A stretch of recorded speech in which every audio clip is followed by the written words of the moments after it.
ਲੁਧਿਆਣਾ ਖਬਰਨਾਮਾ ਦੇਖਣ ਵਾਲੇ ਸਾਰੇ ਦਰਸ਼ਕਾਂ ਦਾ ਸਵਾਗਤ। ਮੈਂ ਹਾਂ ਰਾਜਦੀਪ ਤੇ ਹੁਣ ਇੱਕ ਨਜ਼ਰ ਮੁੱਖ ਸੁਰਖੀਆਂ ਤੇ।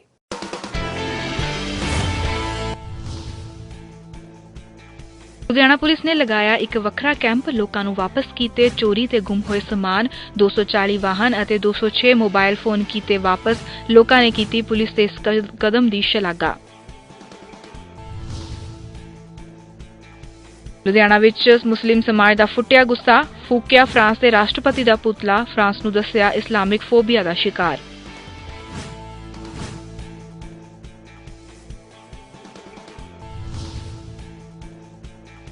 ਭਗਵਾਨ ਵਾਲਮੀਕੀ ਜੀ ਦੇ ਪ੍ਰਗਟ ਦਿਵਸ ਮੌਕੇ ਕੱਢੀ ਗਈ ਸ਼ੋਭਾ ਯਾਤਰਾ, ਭਾਰੀ ਗਿਣਤੀ ਦੇ ਵਿੱਚ ਲੋਕਾਂ ਨੇ ਕੀਤੀ ਸ਼ਮੂਲੀਅਤ।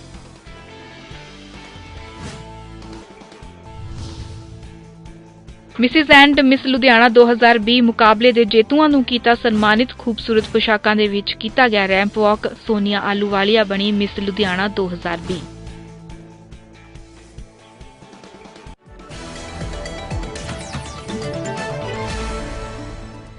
ਤੇ ਹੁਣ ਖਬਰਾਂ ਵਿਸਤਾਰ ਦੇ ਨਾਲ। ਲੁਧਿਆਣਾ ਪੁਲਿਸ ਦੇ ਵੱਲੋਂ ਇੱਕ ਅਹਿਮ ਉਪਰਾਲਾ ਕਰਦੇ ਹੋਏ ਚੋਰੀ ਅਤੇ ਲੁੱਟ-ਖਸੁੱਟ ਕੀਤੇ ਵਾਹਨਾਂ ਨੂੰ ਮੁੜ ਉਹਨਾਂ ਦੇ ਮਾਲਕਾਂ ਨੂੰ ਸਪੁਰਦ ਕਰਨ ਦੇ ਲਈ ਖਾਸ ਤੌਰ ਤੇ ਕੈਂਪ ਦਾ ਆਯੋਜਨ ਕੀਤਾ ਗਿਆ, ਜਿੱਥੇ ਲੁਧਿਆਣਾ ਪੁਲਿਸ ਕਮਿਸ਼ਨਰ ਰਾਕੇਸ਼ ਅਗਰਵਾਲ ਦੇ ਵੱਲੋਂ ਸ਼ਿਰਕਤ ਕੀਤੀ ਗਈ ਅਤੇ ਲੋਕਾਂ ਨੂੰ ਉਹਨਾਂ ਦੀਆਂ ਗੱਡੀਆਂ, 2 ਪਹੀਆ ਵਾਹਨ, ਸੋਨਾ ਅਤੇ ਹੋਰ ਕੀਮਤੀ ਸਮਾਨ ਵਾਪਸ ਕੀਤਾ ਗਿਆ। ਇਸ ਮੌਕੇ ਸਾਡੇ ਪੱਤਰਕਾਰ ਤਸੀਮ ਭਰਦਵਾਜ ਦੇ ਵੱਲੋਂ ਪੁਲਿਸ ਕਮਿਸ਼ਨਰ ਦੇ ਨਾਲ ਖਾਸ ਗੱਲਬਾਤ ਕੀਤੀ ਗਈ, ਜਿਨ੍ਹਾਂ ਨੇ ਅਜਿਹਾ ਕੈਂਪ ਮੁੜ ਲਗਵਾਉਣ ਦੀ ਗੱਲ ਆਖੀ। ਉੱਥੇ ਹੀ ਆਪਣਾ ਚੋਰੀ ਜਾਂ ਗੁੰਮ ਹੋਇਆ ਸਮਾਨ ਵਾਪਸ ਹਾਸਲ ਕਰਕੇ ਲੋਕ ਕਾਫੀ ਖੁਸ਼ ਨਜ਼ਰ ਆਏ ਅਤੇ ਲੁਧਿਆਣਾ ਪੁਲਿਸ ਦਾ ਧੰਨਵਾਦ ਵੀ ਕੀਤਾ।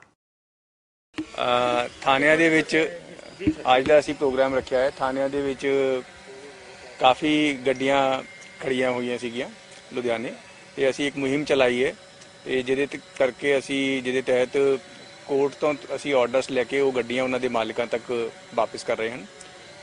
ਫਸਟ ਫੇਜ਼ ਦੇ ਵਿੱਚ ਅੱਜ ਅਸੀਂ ਤਕਰੀਬਨ 239 ਦੇ ਕਰੀਬ ਗੱਡੀਆਂ ਵਾਪਸ ਕੀਤੀਆਂ ਤੇ ਜਿਨ੍ਹਾਂ ਦੀ ਕੀਮਤ ਕਰੋੜਾਂ ਦੇ ਵਿੱਚ ਬਣਦੀ ਹੈ। ਤਕਰੀਬਨ ਅਸੀਂ 4 ਕਰੋੜ ਦੇ ਕਰੀਬ ਦੀ ਗੱਡੀਆਂ ਅੱਜ ਵਾਪਸ ਕਰ ਰਹੇ ਹਨ। ਤੇ ਇਸ ਤੋਂ ਇਲਾਵਾ 206 ਮੋਬਾਈਲ ਫੋਨਸ ਵੀ ਵਾਪਸ ਕੀਤੇ ਹਨ। ਕਈ ਵਾਰੀ ਕਿਸੇ ਦਾ ਮੋਬਾਈਲ ਫੋਨ ਡਿੱਗ ਜਾਂਦਾ ਹੈ, ਉਹ ਥਾਣੇ ਜਾ ਕੇ ਆਪਣੀ ਰਿਪੋਰਟ ਦਰਜ ਕਰਾ ਦਿੰਦੇ ਹਨ ਤੇ ਅਸੀਂ ਉਹਨਾਂ ਦੀ ਫਿਰ ਟ੍ਰੇਸਿੰਗ ਕਰਕੇ ਕੰਪਨੀਆਂ ਨਾਲ ਤਾਲਮੇਲ ਕਰਕੇ ਕਈ ਮੋਬਾਈਲ ਤਾਂ ਅਸੀਂ ਬਿਹਾਰ, ਰਾਜਸਥਾਨ, ਮੱਧ ਪ੍ਰਦੇਸ਼, ਯੂਪੀ ਉੱਥੋਂ ਵੀ ਰਿਕਵਰ ਕਰਕੇ ਲਿਆਏ ਹਨ ਤੇ ਉਹ ਅੱਜ ਅਸੀਂ ਉਹਨਾਂ ਦੇ ਮਾਲਕਾਂ ਨੂੰ ਵਾਪਸ ਕਰ ਰਹੇ ਹਨ। ਤੇ ਇਹ ਸਾਡੀ ਮੁਹਿੰਮ ਹੈ, ਇਹ ਜਾਰੀ ਰਹੇਗੀ ਕਿਉਂਕਿ ਲੋਕਾਂ ਦੀ ਛੋਟੀ ਚੀਜ਼ਾਂ ਹੁੰਦੀਆਂ, ਲੇਕਿਨ ਮੋਬਾਈਲ ਨਾਲ ਬੜੀ ਅਫੈਕਸ਼ਨ ਜੁੜੀ ਹੁੰਦੀ ਹੈ। ਉਹਨਾਂ ਦੇ ਆਪਣੀ ਪਰਸਨਲ ਡਾਟਾ ਹੁੰਦਾ ਹੈ ਮੋਬਾਈਲ ਦੇ ਵਿੱਚ। ਤੇ ਇਸ ਤੋਂ ਇਲਾਵਾ ਕੋਈ 골ਡ ਆਈਟਮਸ, ਬਾਕੀ ਜੋ ਵੀ ਥਾਣਿਆਂ ਦੇ ਵਿੱਚ ਮਾਲ ਮੁਕੱਦਮਾ ਸੀ, ਅਸੀਂ ਸਾਰਾ ਹੀ ਪਬਲਿਕ ਨੂੰ ਵਾਪਸ ਕਰ ਰਹੇ ਹਾਂ। ਉਧਰ ਖੰਨਾ ਪੁਲਿਸ ਦੇ ਵੱਲੋਂ ਚੈਕਿੰਗ ਦੌਰਾਨ ਇੱਕ ਮੁਲਜ਼ਮ ਦੇ ਪਾਸੋਂ ਨਸ਼ਾ ਅਤੇ ਨਜਾਇਜ਼ ਅਸਲਾ ਬਰਾਮਦ ਕੀਤਾ ਗਿਆ ਹੈ। ਪੁਲਿਸ ਦੇ ਵੱਲੋਂ ਨਾਕੇਬੰਦੀ ਦੌਰਾਨ ਦੁਰਾਹਾ ਨੇੜੇ ਇੱਕ ਸ਼ੱਕੀ ਵਾਹਨ ਨੂੰ ਰੋਕ ਕੇ ਤਲਾਸ਼ੀ ਲਈ ਗਈ ਤਾਂ ਉਸ ਦੇ ਵਿੱਚੋਂ 2 ਕਿਲੋਗ੍ਰਾਮ ਅਫੀਮ ਅਤੇ ਇੱਕ ਨਜਾਇਜ਼ ਰਿਵਾਲਵਰ 32 ਬੋਰ ਸਮੇਤ 3 ਜ਼ਿੰਦਾ ਰੌਂਦ ਬਰਾਮਦ ਕੀਤੇ ਗਏ ਨੇ।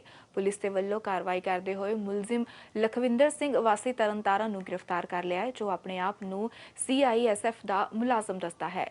ਫਿਲਹਾਲ ਪੁਲਿਸ ਦੇ ਵੱਲੋਂ ਮੁਲਜ਼ਮ ਦੇ ਖਿਲਾਫ ਬਣਦੀਆਂ ਧਾਰਾਵਾਂ ਦੇ ਤਹਿਤ ਮਾਮਲਾ ਦਰਜ ਕਰ ਲਿਆ ਗਿਆ ਹੈ।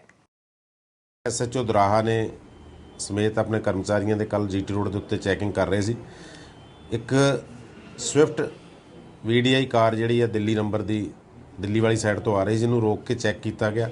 ਦੌਰਾਨੇ ਚੈਕਿੰਗ ਉਹਦੇ ਵਿੱਚੋਂ ਜਿਹੜੀ ਹੈ ਡੈਸ਼ਬੋਰਡ ਦੇ ਵਿੱਚੋਂ ਅਫੀਮ ਬਰਾਮਦ ਹੋਈ ਹੈ 2 ਕਿਲੋ। ਉਹਦੀ ਪਰਸਨਲ ਸਰਚ ਕਰਦੇ ਆ, ਉਹਦੇ ਕੋਲੋਂ ਇੱਕ ਰਿਵਾਲਵਰ ਮਿਲਿਆ 32 ਬੋਰ ਦਾ, 3 ਕਾਰਤੂਸ ਨੇ ਜਿੰਦਾ ਮਿਲੇ, ਜਿਨ੍ਹਾਂ ਸੰਬੰਧੀ ਵੀ ਉਹਦੇ ਕੋਲ ਕੋਈ ਲਾਇਸੈਂਸ ਨਹੀਂ ਹੈਗਾ। ਉਹ ਰਿਕਾਰਡ ਅਸੀਂ ਚੈੱਕ ਕਰਵਾ ਰਹੇ ਹਾਂ। ਉਹਦੇ ਪੱਟੀ ਥਾਣੇ ਦੇ ਏਰੀਆ ਦਾ ਰਹਿਣ ਵਾਲਾ, ਤਰਨਤਾਰਨ ਡਿਸਟ੍ਰਿਕਟ ਦਾ। ਇਹ ਜਿਹੜਾ ਮੁੰਡਾ ਹੈ ਕਾਬੂ ਕੀਤਾ 27 ਸਾਲਾ ਨੌਜਵਾਨ ਹੈ, ਲਖਵਿੰਦਰ ਸਿੰਘ ਪੁੱਤਰ ਗੁਰਨਾਮ ਸਿੰਘ। ਇਹ ਤਾਂ ਥਾਣਾ ਪੱਟੀ ਦੇ ਪਿੰਡ ਉਬੋਕੇ ਦਾ ਰਹਿਣ ਵਾਲਾ ਹੈ। ਇਹਦੀ ਪੁੱਛਗਿੱਛ ਤੋਂ ਪਤਾ ਲੱਗਿਆ ਕਿ CISF 'ਚੋਂ ਡਿਸਮਿਸ ਹੋਇਆ ਕਰੀਬ 1.25 ਸਾਲ ਤੋਂ। ਇਹ ਅਗਲੇ ਹਾਲਾਤ ਜਿਹੜੇ ਆ ਇਹਦੀ ਰਿਕਵਰੀ ਤੋਂ ਬਾਅਦ ਉੱਥੋਂ ਰਿਕਾਰਡ ਥਾਣੇ ਦੇ ਪਤਾ ਕੀਤਾ, ਜਿਹੜਾ ਇਹਦੇ ਕੋਲ ਲਾਇਸੈਂਸ ਜਿਹੜਾ ਉੱਥੇ ਕਿਤੇ ਵੀ ਨਹੀਂ ਚੜ੍ਹਿਆ ਹੋਇਆ ਤੇ ਨਾ ਇਹਦੇ ਕੋਲ ਹੈਗਾ ਆਰਮ ਲਾਇਸੈਂਸ, ਜਿਹਦੇ ਸੰਬੰਧੀ ਪਰਚਾ ਦਰਜ ਕਰਕੇ ਇਹਨੂੰ ਕੋਰਟ 'ਚ ਪੇਸ਼ ਕੀਤਾ ਗਿਆ ਸੀ। ਇਹਦਾ 2 ਦਿਨ ਦਾ ਪੁਲਿਸ ਰਿਮਾਂਡ ਲਿਆ ਗਿਆ ਉਸ ਤੋਂ ਅੱਗੇ ਦੀ ਅਗਲੀ ਤਫਤੀਸ਼ ਜਾਰੀ ਹੈ। ਫਰਾਂਸ ਵਿੱਚ ਪੈਗੰਬਰ ਹਜ਼ਰਤ ਮੁਹੰਮਦ ਸਾਹਿਬ ਬਾਰੇ ਗਲਤ ਟਿੱਪਣੀਆਂ ਕਰਨ ਦੇ ਖਿਲਾਫ ਲੁਧਿਆਣਾ ਦੇ ਵਿੱਚ ਮੁਸਲਿਮ ਭਾਈਚਾਰੇ ਦੇ ਵਿੱਚ ਗੁੱਸੇ ਦੀ ਲਹਿਰ ਹੈ, ਜਿਸ ਨੂੰ ਲੈ ਕੇ ਲੁਧਿਆਣਾ ਜਾਮਾ ਮਸਜਿਦ ਦੇ ਬਾਹਰ ਸ਼ਾਹੀ ਇਮਾਮ ਮੌਲਾਨਾ ਉਸਮਾਨ ਰਹਿਮਾਨੀ ਦੀ ਅਗਵਾਈ ਹੇਠ ਫਰਾਂਸ ਦੇ ਰਾਸ਼ਟਰਪਤੀ ਦਾ ਪੁਤਲਾ ਫੂਕ ਕੇ ਰੋਸ ਮੁਜ਼ਾਹਰਾ ਕੀਤਾ ਗਿਆ। ਇਸ ਮੌਕੇ ਸ਼ਾਹੀ ਇਮਾਮ ਮੌਲਾਨਾ ਉਸਮਾਨ ਰਹਿਮਾਨੀ ਨੇ ਕਿਹਾ ਹੈ ਕਿ ਫਰਾਂਸ ਦੇ ਵਿੱਚ ਮੁਸਲਮਾਨ ਲੋਕਾਂ ਦੇ ਨਾਲ ਧੱਕੇਸ਼ਾਹੀ ਕੀਤੀ ਜਾ ਰਹੀ ਹੈ। ਉੱਥੋਂ ਦੀ ਸਰਕਾਰ ਨੂੰ ਇਸਲਾਮਫੋਬੀਆ ਹੋ ਚੁੱਕਾ ਹੈ। ਉਹਨਾਂ ਭਾਰਤ ਸਰਕਾਰ ਤੋਂ ਮੰਗ ਕੀਤੀ ਹੈ ਕਿ ਫਰਾਂਸ ਦੀ ਸਰਕਾਰ ਨੂੰ ਭਾਰਤ ਦੀ ਮੁਸਲਿਮ ਸਮਾਜ ਦੇ ਵੱਲੋਂ ਆਪਣਾ ਗੁੱਸਾ ਪ੍ਰਗਟ ਕੀਤਾ ਜਾਵੇ ਅਤੇ ਨਾਲ ਹੀ ਉਹਨਾਂ ਭਾਰਤ ਦੇ ਲੋਕਾਂ ਨੂੰ ਫਰਾਂਸ ਦੇ ਉਤਪਾਦ ਨਾ ਖਰੀਦਣ ਦੀ ਅਪੀਲ ਕੀਤੀ ਹੈ। ਦੇਖੋ, ਪੈਗੰਬਰ ਸਾਹਿਬ ਦੇ ਹੀ ਨੌਜ਼ਬਿल्ला ਟਾਰਗੇਟ ਇਸ ਲਈ ਕੀਤਾ ਜਾਂਦਾ ਹੈ ਕਿ ਫਰਾਂਸ ਜਿਹੜਾ ਹੈ ਉਹਨੂੰ ਇਸਲਾਮਫੋਬੀਆ ਦੀ ਬਿਮਾਰੀ ਹੋ ਗਈ ਹੈ। ਉਹਨੂੰ ਐਂ ਲੱਗਦਾ ਉਹ ਆਪਣਾ ਚਰਿੱਤਰ ਨਹੀਂ ਠੀਕ ਕਰਨਾ ਚਾਹੁੰਦਾ, ਆਪਣਾ ਵਿਵਹਾਰ ਨਹੀਂ ਠੀਕ ਕਰਨਾ ਚਾਹੁੰਦਾ। ਉਹਨਾਂ ਦੀ ਜਿਹੜੀ ਡਰਟੀ ਪੋਲਿਟਿਕਸ ਔਰ ਜਿਹੜਾ ਸਮਾਜ ਹੈ ਉਹ ਇਸਲਾਮ ਵੱਲ ਜਾ ਰਿਹਾ ਹੈ। ਲੋਕ ਤੇਜ਼ੀ ਨਾਲ ਉੱਥੇ ਮੁਸਲਮਾਨ ਹੋਏ ਨੇ ਤੇ ਉੱਥੇ ਦੇ ਜਿਹੜੇ ਕੱਟੜਪੰਥੀ ਨੇ ਉਹ ਇਸ ਗੱਲ ਤੋਂ ਨਾਰਾਜ਼ ਨੇ। ਇਹ ਤੋਂ ਇਲਾਵਾ ਹੋਰ ਕੋਈ ਵਜ੍ਹਾ ਨਹੀਂ। ਫਿਰ ਅਲੱਗ ਚੱਲ ਰਿਹਾ ਜ਼ਰੂਰ ਤੁਹਾਡੇ ਤੇ ਕੋਈ ਅਲੱਗ ਨਹੀਂ, ਦੇਖੋ, ਯੂਰਪੀਅਨ ਦੇਸ਼ ਜਿਹੜੇ ਨੇ ਸ਼ੁਰੂ ਤੋਂ ਫਰਾਂਸ ਜਿਹੜਾ ਹੈ ਉਹ ਤੁਸੀਂ ਅਗਰ ਪੁਰਾਣਾ ਇਤਿਹਾਸ ਪੜ੍ਹੋਗੇ ਤੇ ਫਰਾਂਸ ਦੇ ਜਿਹੜੇ ਬਾਦਸ਼ਾਹ ਰਿਚਰਡ ਗੁਜ਼ਰਿਆ, ਰਿਨੋਲਡ ਗੁਜ਼ਰਿਆ, ਉਹਨਾਂ ਨੇ ਅਲੱਗ-ਅਲੱਗ ਸਮੇਂ ਦੇ ਵਿੱਚ ਮੁਸਲਮਾਨਾਂ ਦੇ ਖਿਲਾਫ ਇੱਦਾਂ ਦੀ ਹੀ ਗੰਦੀ ਪ੍ਰਤੀਕਿਰਿਆ ਪਹਿਲਾਂ ਵੀ ਦਿੱਤੀਆਂ। ਉਹਦੀ ਵਜ੍ਹਾ ਵੀ ਇਹੀ ਰਹੀ ਕਿ ਇਸਲਾਮ ਨੇ ਜਿਹੜਾ ਭਾਈਚਾਰੇ ਦਾ ਔਰ ਸਮਾਜ 'ਚ ਮਤਭੇਦ ਖਤਮ ਕਰਨ ਦਾ ਜਿਹੜਾ ਸੰਦੇਸ਼ ਦਿੱਤਾ, ਇਹ ਤੋਂ ਫਰਾਂਸ ਦੇ ਕੱਟੜਪੰਥੀਆਂ ਨੂੰ ਬਹੁਤ ਵੱਡੀ ਸੱਟ ਲੱਗੀ, ਕਿਉਂਕਿ ਉਹ ਸਮਾਜ ਦੇ ਵਿੱਚ ਨਹੀਂ ਚਾਹੁੰਦੇ ਕਿ ਬਰਾਬਰੀ ਆਏ। ਖੇਤੀ ਕਾਨੂੰਨਾਂ ਨੂੰ ਲੈ ਕੇ ਅਕਾਲੀ ਦਲ ਦੇ ਸੀਨੀਅਰ ਆਗੂ ਸ਼ਰਨਜੀਤ ਸਿੰਘ ਢਿੱਲੋਂ ਦੇ ਵੱਲੋਂ ਕੇਂਦਰ ਸਰਕਾਰ ਦੇ ਨਾਲ ਪਰਾਲੀ ਸਾੜਨ ਨੂੰ ਲੈ ਕੇ ਜਾਰੀ ਕੀਤੇ ਗਏ ਨਵੇਂ ਫਰਮਾਨ ਦੇ ਬਾਰੇ ਪ੍ਰਤੀਕਿਰਿਆ ਦਿੱਤੀ ਹੈ। ਉਹਨਾਂ ਨੇ ਦੋਨਾਂ ਮਾਮਲਿਆਂ ਨੂੰ ਲੈ ਕੇ ਕੇਂਦਰ ਸਰਕਾਰ ਤੇ ਨਿਸ਼ਾਨੇ ਸਾਧੇ ਨੇ। ਸੈਂਟਰ ਸਰਕਾਰ ਨੇ ਜੋ ਆਰਡੀਨੈਂਸ ਪਾਸ ਕੀਤਾ, ਇਹ ਪੰਜਾਬ ਨਾਲ ਬਹੁਤ ਵੱਡਾ ਧਰੋਕ ਮਾਇਆ। ਅਸੀਂ ਕਿਸੇ ਹਾਲਤ ਦੇ ਵਿੱਚ ਵੀ ਇਸ ਜਿਹੜਾ ਸੈਂਟਰ ਸਰਕਾਰ ਨੇ ਆਰਡੀਨੈਂਸ ਪਾਸ ਕੀਤਾ ਕਿ ਜੇ ਕਿਤੇ ਅੱਗ ਲਾਉਂਦੇ, ਕਿਤੇ ਵੀ ਇਦਾਂ ਦੀ ਕਿਸੇ ਕਿਸਮ ਦੀ ਘਟਨਾ ਵਾਪਰੀ, ਚਾਹੇ ਝੋਨਾ ਹੋਵੇ ਜਾਂ ਕੋਈ ਹੋਰ ਚੀਜ਼ ਹੋਵੇ, ਅਸੀਂ 1 ਕਰੋੜ ਰੁਪਏ ਜੁਰਮਾਨਾ ਕਰਾਂਗੇ। ਮੈਂ ਪੁੱਛਣਾ ਚਾਹੁੰਦਾ, ਜੇ 10 ਕਿੱਲੇ ਦਾ ਵੀ ਮਾਲਕ ਹੋਵੇ ਤਾਂ ਉਹਦੀ 1 ਕਰੋੜ ਰੁਪਏ ਤੋਂ ਵੱਧ ਤਾਂ ਜ਼ਮੀਨ ਨਹੀਂ ਹੈ। 9-10 ਲੱਖ ਰੁਪਏ ਕਿੱਲੇ ਦਾ ਰੇਟ ਹੈ ਚੁੱਕਿਆ, ਇਹਦਾ ਮੈਂ ਸਾਰੀ ਜ਼ਮੀਨ ਵਿਕ ਜੂਗੀ ਉਹਦੀ। ਸੋ ਇਹ ਜਿਹੜਾ ਇਹਨਾਂ ਨੇ ਜੋ ਕੀਤਾ ਬਹੁਤ ਮਾੜਾ ਕਰਮ ਕੀਤਾ। ਕਿਸੇ ਹਾਲਤ ਦੇ ਵਿੱਚ ਅਸੀਂ ਇਹ ਕੰਮ ਹੋਣ ਨਹੀਂ ਦੇਵਾਂਗੇ। ਸੈਂਟਰ ਸਰਕਾਰ ਤਾਂ ਪੰਜਾਬ ਨੂੰ ਮਾਰਨ ਤੇ ਤੁਲੀ ਹੋਈ ਆ। ਕਿਸਾਨੀ ਸੰਘਰਸ਼ ਸ਼ੁਰੂ ਹੋਣਾ ਹੀ ਨਹੀਂ ਸੀ ਜੇ ਸੈਂਟਰ ਸਰਕਾਰ ਆਪਣੇ ਇਹਨਾਂ ਅੜੀਅਲ ਸੁਭਾਅ ਨਾਲ ਰੱਖਦੀ, ਗੱਲਬਾਤ ਦੇ ਉੱਤੇ ਨਿਬੇੜਦੀ। ਇਹ ਸਾਰਾ ਕੁਝ ਮੈਂ ਸਮਝਦਾ ਪੰਜਾਬ ਨੂੰ ਤਬਾਹ ਕਰਨ ਵਾਸਤੇ ਸੈਂਟਰ ਸਰਕਾਰ ਤੁਲੀ ਹੋਈ ਹੈ। ਹੁਣ ਵੇਲਾ ਹੋ ਗਿਆ ਇੱਕ ਛੋਟੀ ਜਿਹੀ ਬ੍ਰੇਕ ਦਾ, ਮਿਲਦੇ ਹਾਂ ਬ੍ਰੇਕ ਤੋਂ ਬਾਅਦ।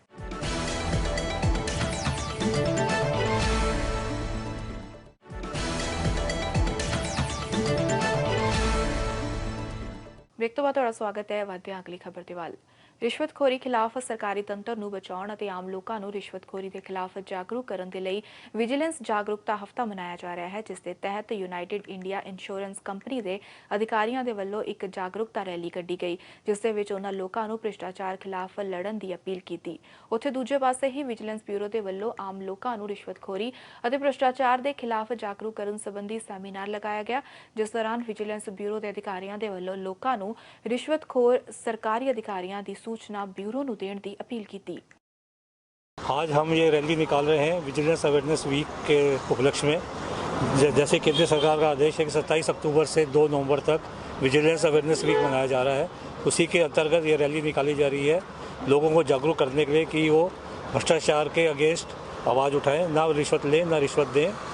और ये हमारा संकल्प है कि हम सब ने संकल्प लिया है ऑफिस में भी अपना विजिलेंस अपना करप्शन का अगेंस्ट काम करने का, और ये रैली उसी उपलक्ष्य में निकाली जा रही है। ਸਾਡੇ ਵਿਜੀਲੈਂਸ ਡਿਪਾਰਟਮੈਂਟ ਵੱਲੋਂ ਹਰੇਕ ਸਾਲ ਜਾਗਰੂਕਤਾ ਹਫ਼ਤਾ ਮਨਾਇਆ ਜਾਂਦਾ ਹੈ। ਇਸ ਸਾਲ ਵੀ 27 ਤਰੀਕ ਤੋਂ 2 ਤਰੀਕ ਤੱਕ ਅਸੀਂ ਵੱਖ-ਵੱਖ ਜਗ੍ਹਾ ਦੇ ਉੱਤੇ ਸੈਮੀਨਾਰ ਕਰਕੇ ਲੋਕਾਂ ਨੂੰ ਜਾਗਰੂਕ ਕਰ ਰਹੇ ਹਾਂ ਕਰਪਸ਼ਨ ਦੇ ਅਗੇਂਸਟ।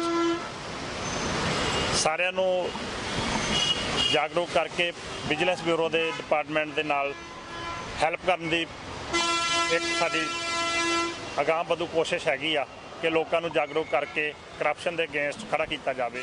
उधर ईद ए मिलद उन नबी के मौके लुधियाना के अमन वैलफेयर सोसायटी के वलों भाईचारक सांझ का उपदेश दिता गया।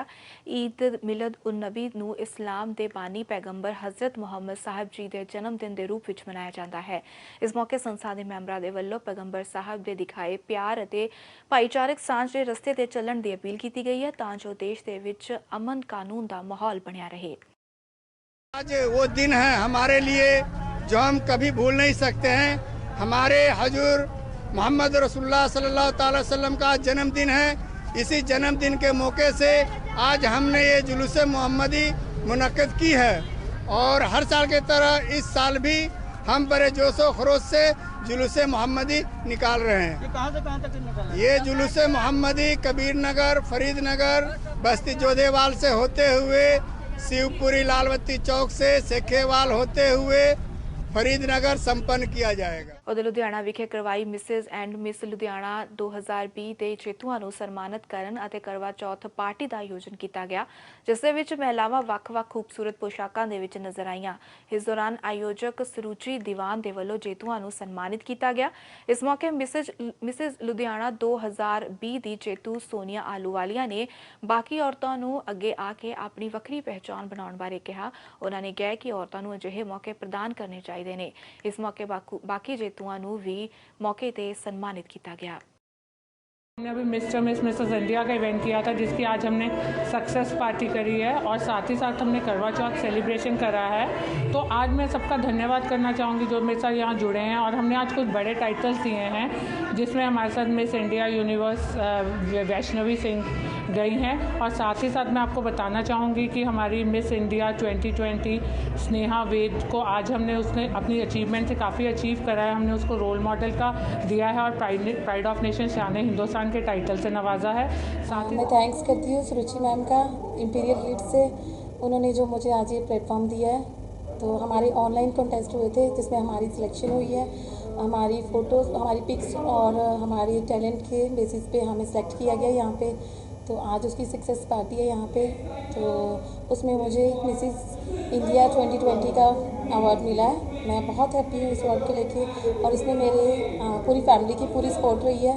मेरे हस्बैंड, मेरे बच्चे, जिन्होंने मुझे बहुत सपोर्ट किया और मैं थैंक्स करती हूँ ये पूरी सुरुचि मैम की टीम का, जिन्होंने मुझे ये अवार्ड दिया है। Thank you. उधर भगवान श्री वाल्मीकि जी महाराज जी के पावन प्रगट दिवस संबंधी बाबा साहिब दलित फोर्स और भारतीय वाल्मीकि आदि धर्म समाज के वलों अजय पाल दिसावर की अगवाई हेठ किला चौंक तो विशाल शोभा यात्रा कढ़ी गई, जिस दे विच सीनियर कांग्रेसी आगू कुलवंत सिंह सिद्धू और भाजपा एससी मोर्चा के मीत प्रधान रवि बाली खास तौर पर शामिल हुए। इस मौके विजय दिसावर ने कहा कि सारे ही देशवासियों को भगवान वाल्मीकि जी दी सिक्ख्यावां ते अमल करना चाहिए है ते महारामायण की सिक्ख्या और प्रचार ਦੇ ਲਈ ਪ੍ਰਣ ਲੈ ਕੇ ਘਰ ਘਰ ਤੱਕ ਉਹਨਾਂ ਦੇ ਪ੍ਰਚਾਰਾਂ ਨੂੰ, ਉਹਨਾਂ ਦੀਆਂ ਸਿੱਖਿਆਵਾਂ ਨੂੰ ਪਹੁੰਚਾਉਣਾ ਚਾਹੀਦਾ ਹੈ। ਅੱਜ ਬਾਬਾ ਸਾਹਿਬ ਦਲਿਤ ਫੋਰਸ ਅਤੇ ਭਾਰਤੀ ਵਾਲਮੀਕੀ ਆਦਿ ਧਰਮ ਸਮਾਜ ਵੱਲੋਂ ਸਾਂਝੇ ਰੂਪ ਦੇ ਵਿੱਚ ਇੱਕ ਜਿਹੜੀ ਸ਼ੋਭਾ ਯਾਤਰਾ ਦਾ ਆਯੋਜਨ ਕੀਤਾ ਗਿਆ। ਪਰਮ ਪਿਤਾ ਪਰਮਾਤਮਾ ਭਗਵਾਨ ਵਾਲਮੀਕੀ ਮਹਾਰਾਜ ਜੀ ਦਾ ਕਿਲਾ ਚੌਂਕ ਦਰੇਸੀ ਗਰਾਊਂਡ ਤੋਂ ਇਹ ਸ਼ੋਭਾ ਯਾਤਰਾ ਸ਼ੁਰੂ ਹੋ ਕੇ ਸ਼ਹਿਰ ਦੇ ਵੱਖ-ਵੱਖ ਬਾਜ਼ਾਰਾਂ 'ਚ ਹੁੰਦੀ ਹੋਈ ਘਾਟੀ ਮਸਜਿਦ ਵਿਖੇ ਸਮਾਪਤ ਹੋਵੇਗੀ। ਤੇ ਮੈਂ ਬਹੁਤ ਹੀ ਧੰਨਵਾਦ ਕਰਨਾ ਚਾਹੁੰਦਾ ਸ਼ਹਿਰ ਵਾਸੀਆਂ ਦਾ, ਜਿਹੜੇ ਇਸ ਸ਼ੋਭਾ ਯਾਤਰਾ ਵਿੱਚ ਸ਼ਾਮਲ ਹੋ ਕੇ ਪਰਮ ਪਿਤਾ ਪਰਮਾਤਮਾ ਭਗਵਾਨ ਵਾਲਮੀਕੀ ਮਹਾਰਾਜ ਜੀ ਦਾ ਆਸ਼ੀਰਵਾਦ ਪ੍ਰਾਪਤ ਕਰ ਰਹੇ ਨੇ। ਤੇ ਨਾਲ ਹੀ ਮੈਂ ਇਹ ਬੇਨਤੀ ਵੀ ਕਰਨਾ ਚਾਹੂੰਗਾ, ਜਿੱਦਾਂ ਕਿ ਤੁਹਾਨੂੰ ਸਾਰਿਆਂ ਨੂੰ ਪਤਾ ਕਰੋਨਾ ਮਹਾਮਾਰੀ ਚੱਲ ਰਹੀ ਹੈ, ਉਹਦੇ ਕਰਕੇ ਜਿਹੜਾ ਸਰਕਾਰ ਦੇ ਦਿਸ਼ਾ ਨਿਰਦੇਸ਼ ਦਾ ਪਾਲਣਾ ਵੀ ਕਰੋ ਤੇ ਨਾਲ ਦੀ ਨਾਲ ਜਿਹੜੀ ਇਸ ਸ਼ੋਭਾ ਯਾਤਰਾ ਨੂੰ ਸੁਚੱਜੇ ਰੂਪ ਦੇ ਵਿੱਚ ਜਿਹੜਾ ਨਿਕਲਣ ਵਾਸਤੇ ਸਾਰੇ ਇੱਕ ਦੂਜੇ ਦਾ ਸਹਿਯੋਗ ਕਰੋ। ਜੈ ਭੀਮ, ਜੈ ਭਾਰਤ, ਜੈ ਵਾਲਮੀਕੀ। ਤੇ ਜਾਣ ਤੋਂ ਪਹਿਲਾਂ ਇੱਕ ਨਜ਼ਰ ਮੁੱਖ ਸੁਰਖੀਆਂ ਤੇ।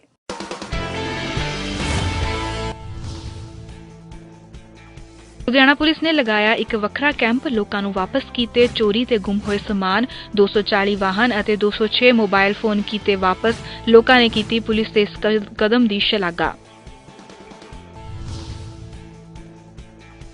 ਲੁਧਿਆਣਾ ਵਿੱਚ ਮੁਸਲਿਮ ਸਮਾਜ ਦਾ ਫੁੱਟਿਆ ਗੁੱਸਾ, ਫੂਕਿਆ ਫਰਾਂਸ ਦੇ ਰਾਸ਼ਟਰਪਤੀ ਦਾ ਪੁਤਲਾ, ਫਰਾਂਸ ਨੂੰ ਦੱਸਿਆ ਇਸਲਾਮਿਕ ਫੋਬੀਆ ਦਾ ਸ਼ਿਕਾਰ।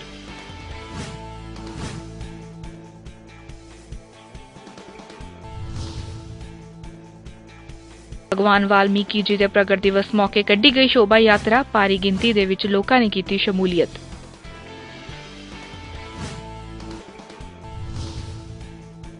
ਮਿਸਿਜ਼ ਐਂਡ ਮਿਸ ਲੁਧਿਆਣਾ 2020 ਮੁਕਾਬਲੇ ਦੇ ਜੇਤੂਆਂ ਨੂੰ ਕੀਤਾ ਸਨਮਾਨਿਤ, ਖੂਬਸੂਰਤ ਪੋਸ਼ਾਕਾਂ ਦੇ ਵਿੱਚ ਕੀਤਾ ਗਿਆ ਰੈਂਪ ਵਾਕ। ਸੋਨੀਆ ਆਲੂਵਾਲੀਆ ਬਣੀ ਮਿਸ ਲੁਧਿਆਣਾ 2020।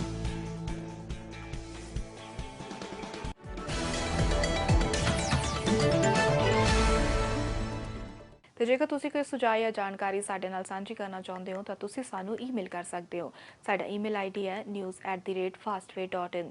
ਤੁਸੀਂ ਸਾਨੂੰ ਆਨਲਾਈਨ ਵੀ ਦੇਖ ਸਕਦੇ ਹੋ www.fastway.in ਤੇ।